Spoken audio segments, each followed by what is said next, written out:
जिनके हिय में रघुनाथ बसे, विध्यान धरे ना धरे तो धरी से। जिन काशी में जाय के भैया बास किए, वे जप जोग करे ना करे तो करे। जिन मातु पिता की भैया से बकरी, वे तरे ना तरे तो तरे से। अंत में कहते क्या, बोले जिनकी जिभ्या हरि नाम न ले, क्या बोले बे मरे ना मरे तो मरे से। बे मरे ना मरे तो मरे से। आओ सभी लोग भगवान की गोद में बैठ करके भगवान की मंगलमयी कथा हम और आप श्रवण कर रहे हैं। विगत 5 दिनों से आज शायद षष्ठम दिवस है, सुंदर चर्चा, पंचम दिवस है। विद्वान कहते हैं कि जिनकी जिह्वा से भगवान का नाम न निकलता हो, वो अपने आप को जिंदा भले ही समझे, पर वो मुर्दे के समान है। अच्छा, हम और आप कोई वृक्ष लगाएं, और इसलिए वृक्ष लगाएं कि 2 साल इसकी सेवा करेंगे तो इसके बाद इसमें फल लगेगा, लेकिन उस वृक्ष में 2 वर्ष तक कोई फल ना लगे तो 6 महीना और बढ़ जाते हैं कि शायद लेट होगा, 6 महीना और सेवा करेंगे तो फल लग ही जाएगा। लेकिन 2.5 साल भी निकल गया, फल नहीं लगा। चाहे आम का वृक्ष लगाएं, चाहे जामुन का वृक्ष लगाएं, चाहे बेरी का वृक्ष लगाएं, चाहे कटहर का वृक्ष लगाएं, लेकिन अगर वृक्ष में फल नहीं लग रहा तो ईमानदारी से बात बताओ, वो वृक्ष बेकार है कि नहीं है? पानी भले ही डालते रहो, लेकिन आशा तोड़ दो कि ये फल लगेगा नहीं। और अगर वृक्ष में फल नहीं लग रहा है तो बोलो वृक्ष बेकार है कि नहीं? वृक्ष बेकार है। जामुन में अगर जामुन का फल नहीं लग रहा तो जामुन का वृक्ष बेकार। कटहल में कटहल का फल नहीं लग रहा तो कटहल का वृक्ष बेकार। अगर आम में आम का फल नहीं लग रहा तो आम का वृक्ष बेकार। ऐसे शरीर रूपी भी एक पेड़ है, और शरीर रूपी पेड़ का फल क्या है? अगर वो फल नहीं लग रहा है, आपको दिखाई नहीं दे रहा, तो अपने आप में समझ जाएं कि ये शरीर रूपी पेड़ भी बेकार है। आप कहें महाराज उस फल का नाम क्या है? तो गोस्वामी जी ने लिखा है क्या? बोले भैया देह धरे कर यही फल भाए, देह धरे कर यही फल भाए, देह धरे कर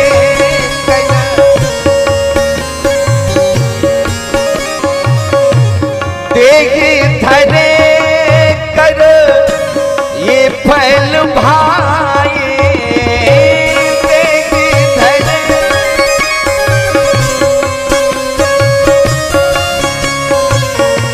देग धरे देग धरे देग धरे कर ये फल भाई। क्या भजिए राम सब भजिए राम,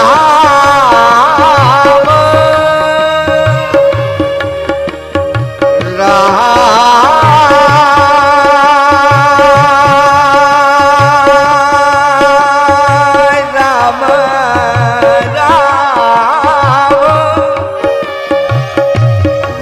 भजिए राम सब काम बिहाए, भजिए राम सब काम बिहाए,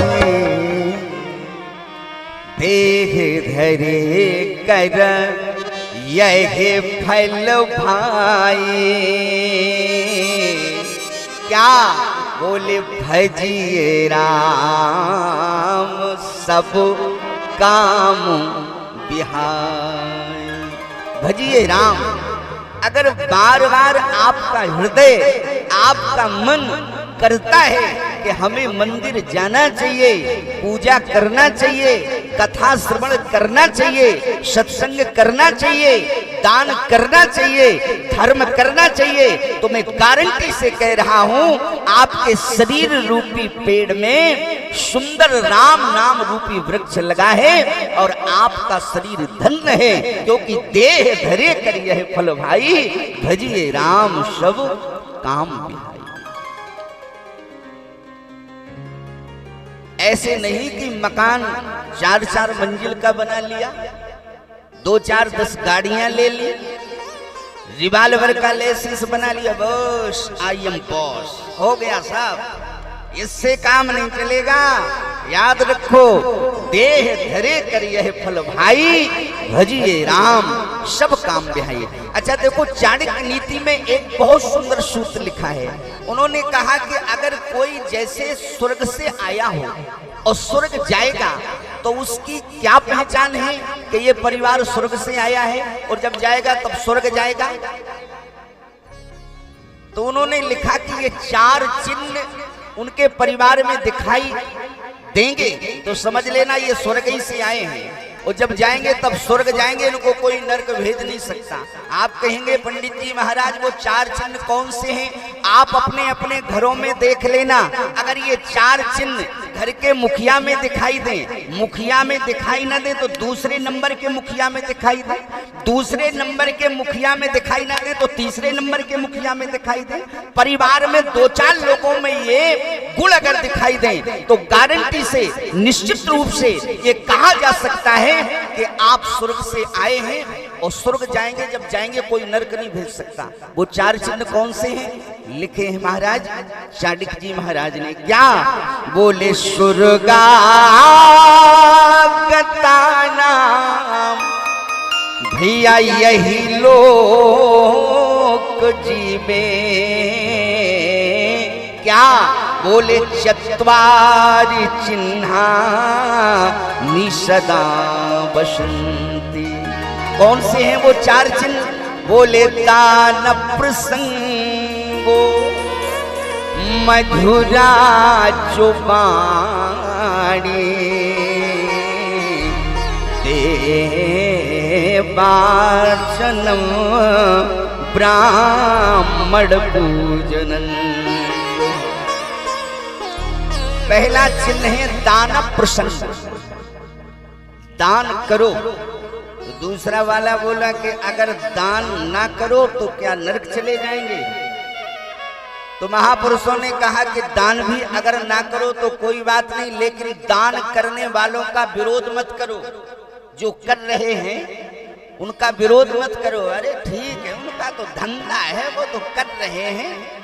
देखो ये बहुत बड़ी बात है। यज्ञ भी चल रहा है, साथ में कथा भी चल रही है, संत महात्मा भी आ रहे हैं दूर दूर से, और ऐसी ठाकुर जी की कृपा है कि व्यवस्थाएं सब चल रही है। तो पहला चिन्ह है दान प्रसंग, दान करो। और अगर बोले दान ना करो, बोले अगर दान ना करो तो दान करने वालों का विरोध मत करो। बहुत से लोग ऐसे हैं कि लाखों रुपए चले जाएं, लेकिन अगर जब दान की बात आती है तो हाथ कपने लगता है, निकल ना जाए, निकल ना जाए। कल आपने सुना था हमारे शशि शेखर भैया से, 2 रुपया दान करने के लिए जा रहा था तो अब दे ही दें और दे ही दें, और हाथ जैसे खोला तो पसीना आ गया। बोले रो मत, अब हम तुमको दे नहीं रहे। तो ऐसा दान नहीं, दान प्रसंगो, दान करो। दान अगर ना करो तो दान का विरोध मत करो। आज लोग दान का विरोध बहुत कर रहे हैं। हमारा दान के लिए बड़े लोभी हैं। लोभी? अरे लोभी नहीं, लोभी से भी बड़े। आप कहें महाराज दान के लिए लोभी, और लोभी से बड़ा कौन? लोभी से भी बड़े होते हैं। कौन? विद्वानों ने लिखा। आप कहें महाराज लोभी से बड़ा कौन होता है? विद्वानों ने लिखा 100 लोभी मर जाए जब तो बने एक कंजूस। कंजूस से भी बड़ा है कौन? बोले 100 कंजूस के मरे पे भैया एक ही मक्खी चूस। ये तो गजबई है महाराज, इससे बड़ा आप कोई नहीं होगा। एक कोई कार्यक्रम हो रहा था तो उसमें कहा कि कन्या भोज होना चाहिए। जो कन्या भोज करने वाले थे उनके उस चंदे में 1000 रुपया कम पड़ गया। तो एक लोभी के पास वो बगल में बैठा का साहब 1000 रुपया कम पड़ गया, आप दे दो। तो उसने कहा कि देखो हमसे मत मांगना। क्यों? बोले अगर हमसे 1000 मांगा दान के लिए तो हमारी तबीयत खराब हो जाएगी। तो बेचारों ने हाथ जोड़ लिए, नहीं मांगेंगे। पर एक बगल में खड़े थे, क्या हुआ? बोले 1000 रुपये सामान के लिए कम पड़ रहे हैं। तो उन्होंने 2000 का नोट निकाल करके दे दिया। अभी बंद हुआ, पहले चलता था 2000 का नोट, 2000 का दे दिया। अब इसने देखा कि बाप रे बाप 2000 दे दिया। लोभी, कंजूस, मक्खी चूस, इसने दिया नहीं था, देखा कि इनने दे दिया 2000। ये तो गिर गया, मुंह से फंसू कर आ गया, कांपने लगा। चंदा लेने वालों ने कहा इसने दिया भी नहीं, तब भी तबीयत खराब हो गई। हे भगवान, ना इसके सामने कभी लेंगे ना कभी मांगेंगे, ठाकुर जी ठीक कर दो। 2 लोगों ने आगे पकड़ा, 2 लोगों ने पीछे पकड़ा, घर ले गए। पत्नी के पास जैसे पहुंचे, पत्नी समझ गई। पत्नी ने कहा कि लगता है या तो जेब से कुछ निकल गया या इन्होंने किसी को कुछ दे दिया। तो कान में लग करके बोली कि तुम घर आ गए हो, हम अपनी भाषा में पूछ रहे हैं कुछ गिर गया है या किसी को कुछ दिया है। सो अपनी भाषा में बोली, पत्नी बोली पति से कि काहे बदन मलिन, ओके तुम रो कछु गिर गयो, सुके काहू कछु दीन। कुछ गिर गया या किसी को कुछ दे दिया। अब ये समझ गया कि हम घर आ गए हैं और ये पत्नी की वाणी है, तो धीरे से बोला कि हमारा गिरा कुछ नहीं। फिर ना हमेरो कछु गिर गयो ना काहू कछु दीन। फिर तबीयत खराब क्यों हो गई जब ये कुछ नहीं हुआ? सो बोले मैंने तो कुछ नहीं दिया, लेकिन देतन देखो और को, सो भैया दासे बदन मलिन। हमने तो नहीं दिया पर बगल वालों ने हमारे सामने 2000 रुपया दे दिए। अब पत्नी भी बड़ी विचित्र थी। अच्छा, किसी किसी की पत्नी बहुत अच्छी होती, पति खराब होता है, पत्नी अच्छी, और किसी की पत्नी बुरी होती है तो किसी का पति अच्छा होता। लेकिन उनकी ऐसी कुंडली मिली थी कि पति 19 तो पत्नी 22। पत्नी बोली तुम्हारे सामने 2000 रुपया दे दिए और तुम देखते रहे। तो बेचारा कांपते हुए बोला हम क्या करते? शोभा बोली मर जाते मारते। बोलो, ये और आगे निकली। पर मैं यहाँ की माताओं की बात नहीं कर रहा हूँ, क्योंकि पहला चिन्ह है स्वर्गागता नाम यही लोग जीवे चत्वार चिन्हानि सदा बसंती दानव प्रसंगो। दान करो। पत्नी ने कहा मर जाते मरारते ओ कर देते उत्पात ओ तुमरे देखत दे दयो। सो भैया बड़े अचरज की बात, बड़े अचरज की बात। अब बोलो भैया, अगर इतना विरोध करने वाले हैं दान का, तो बोलो वो स्वर्ग से आए हैं या स्वर्ग जाएंगे? नहीं जाने वाले हैं। दूसरा चिन्ह कौन सा है? मधुरा चुबाणी। वाणी मधुर होना चाहिए। कैसी वाणी हो? हमारे जैसी वाणी ना हो जैसे हम बोल रहे हैं। हम तेज बोलते हैं, थोड़ी आदत है, हमें लोग बहुत डांटते हैं। अखिलेश भैया बहुत डांटते कि इतना तेज मत बोला करे, धीरे बोला करे, लेकिन वाणी मधुर होना चाहिए। अब चिल्लाओ चाहे जितना, लेकिन इतना ना बोलो कि किसी को बुरा लग जाए। बोलना कैसे बोलना चाहिए? ऐसे बोलना चाहिए कि लोग यही कहते रहे कि आप बोलते रहो, हम सुनते रहे। बहुत से लोग ऐसे बोलते हैं, लगता है ये बोलते रहे, हम सुनते रहे। हमारे भैया बोलते हैं शशि शेखर जी, तो लगता है ये बोलते रहे। यहाँ तो देखो ऐसा है कि इनका गांव है, इनके मामा जी हैं यहाँ के, तो हम और आप उतना नहीं समझ पा रहे हैं। ये महाराज मुझे लगता है कि ऐसी शक्ति के रूप में, ऐसी छवि इनकी माने विद्वानों में है कि भैया के साथ मैं भी कई जगह गया हूं। अभी पूज्य श्री पाराशर जी महाराज की कथा में हमारे मामा जी ले गए थे हम, और जैसे महाराज वहां प्रांगण में पहुंचे, क्या गजब, वो भी भारत के, और क्या विदेश तक की बात। मैं तो कहता हूं विश्व में कोई श्रीमद् भागवत का कोई व्यास नहीं, लेकिन हमारे भैया साथ में, और हम भी, हमारे मामा जी और हमारे अखिलेश भाई साहब तो नहीं थे, वो कहीं कार्यक्रम में थे। तो जैसे ही वहां पहुंचे, वो नाम लिया तो हमारी 56 इंच का सीना हो गया, जैसे मोदी जी का नहीं है, हमारा हो गया 56 इंच का। और हमारे भैया ने कहा कि आप भी मंच पर चलिए, माल्यार्पण करिए। हमने कहा ये मेरा सौभाग्य, हमारे अंशुल जी, हमारे नीतेश जी, ये जो भी साथ में, कितना बड़ा सौभाग्य। पूज्य श्री मुरारी बापू जी के यहाँ हमारे भैया की कथा कई बार मैं जो है नेट से देखता रहा, और स्वामी राजेश्वरानंद सरस्वती हमारे आपके बीच में नहीं है वो, लेकिन आप सबके आशीर्वाद से मैंने उनका दर्शन किया, और हमारे घर में वो पधारे, और उनकी एकदम 2 कॉपी, उनका कोई गायन पकड़ नहीं पाया, कोई कथा नहीं पकड़ पाया, सुनने में बड़ा आनंद आया, लेकिन हमारे भैया शशि शेखर जी के ऊपर ऐसी कृपा है, क्या गजब, क्या कहना। तो अच्छा, मैं क्या बोल रहा था, मधुरा जो वाणी, वाणी मधुर होना चाहिए। कैसे होना चाहिए, हम बोले और आप सुनो। आप कहें महाराज बहुत बढ़िया बोले, और बोलो। बहुत से लोग ऐसे बोलते हैं जिनके बोलने में लगता ये बोलते रहे, हम सुनते रहे। बहुत से लोग ऐसे बोलते कि बीच ही में कहना पड़ता कि अब मत बोलना, बोले अगर आप बोले तो, बोले आप बोले तो समझ लेना। तो अच्छा, बंदूक भी अगर चलती तो बोलने ही में चलती कि नहीं, अब गड़बड़ मत करना, नहीं तो समझ लेना। तुम बोलो बोल नहीं बिगड़ा कि नहीं बिगड़ा। मधुरा चुबानी, कैसे बोलना चाहिए, बोले बाणी ऐसी बोलिए, कैसी, बोले जो मन का आपा खोए, औरन को शीतल करे, सुफिया आप शीतल हो। औरन को शीतल करे, आपो शीतल हो। मधुरा जो वाणी, वाणी मधुर होना चाहिए। तीसरा चिन्ह देवार्चनम, देवताओं का सम्मान करो।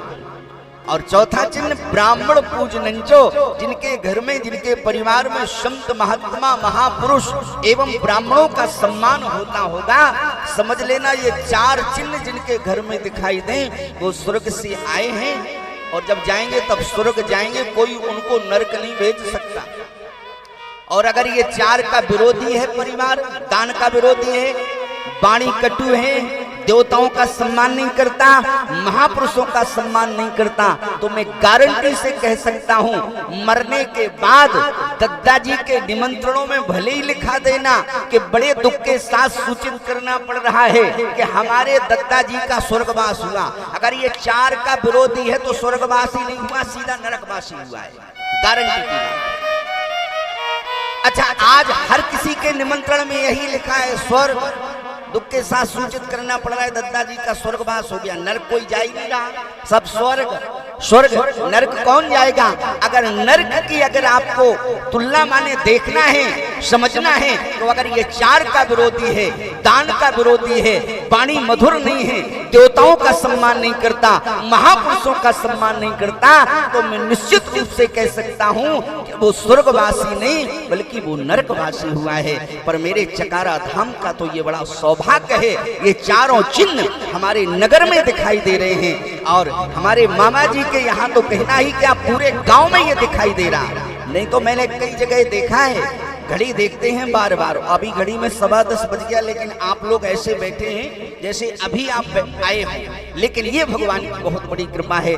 दानव प्रसंगो मधुरा चौवाणी देवार्चनम ब्राह्मण पूजनंचो। और क्यों नहीं होगा, क्योंकि हमारे आपके आने का आशय ही यही है, क्योंकि देह धरे कर यह फल भाई, भजिए राम सब काम बिहाई। ऐसी सारी सद्भावनाओं के साथ कथा की पुष्पांजलि श्री सीताराम जी के चरणों में, चतुर्भुज भगवान के चरणों में। समय 10:15 10:30 हो रहा, अभी आरती भी होना है। तो मामा जी का अधिक जो है स्नेह हमसे रहता है। तो मैं आने के मूड में आज नहीं था, क्योंकि तबीयत ठीक नहीं थी। तो कहा कि नहीं आना है आपको, तो फिर मैं जल्दी आया। आप सबका प्रेम आशीर्वाद मिला और हमारे श्री व्यास जी महाराज का स्नेह तो हमसे रहता ही है। सभी परिवार, हमारे अखिलेश भैया, सभी संगीत वाले जो बड़े हमारे सुर साहित्य और संगीत से जो बड़ा सुंदर इनका गायन लगता है, ऐसे सबके लिए हम हाथ जोड़ करके ये प्रार्थना करते हैं, ठाकुर जी हमारे ऊपर भी ऐसे आप सभी कृपा बनाए रहें। आओ सभी लोग 2 बार भगवान का नाम बोलें, फिर इसके बाद आगे की व्यवस्था हमारे आदरणीय त्रिपाठी जी आपको बताएंगे। बड़े प्रेम से गाएं, जय सिया राम, जय जय सिया राम, जय सिया राम, जय जय सिया राम, जय सिया राम, जय जय सिया राम,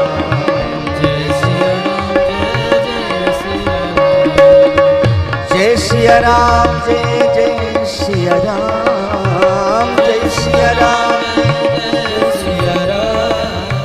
जय सिया राम, जय जय सिया राम।